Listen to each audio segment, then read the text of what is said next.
Greetings, Mark Bone here. We're going to be looking at how we can put all of these video in this particular folder here. Yes, very important. You have this computer right here, just want to make sure you have them inside here.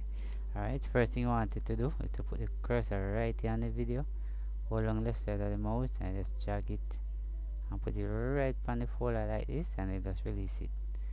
Notice it inside. But what if I want the whole of them one time instead I do the one. Just put the cursor right here, hold on left side of the mouse, I touchpad and drag it over all of them. So all of them highlight. So I put the cursor on one, hold on left side of the mouse and just drag it to the folder like this. You notice everything gone. But how do you know that it's really in the folder? You're gonna right click on the folder, click on open.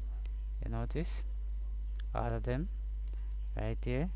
But if you want to drag them back out, you click one, and then the last one you roll on the shift key, click highlight everybody, and you just hold on back the left side of the mouse and just come like, you notice show 11, put it right out here.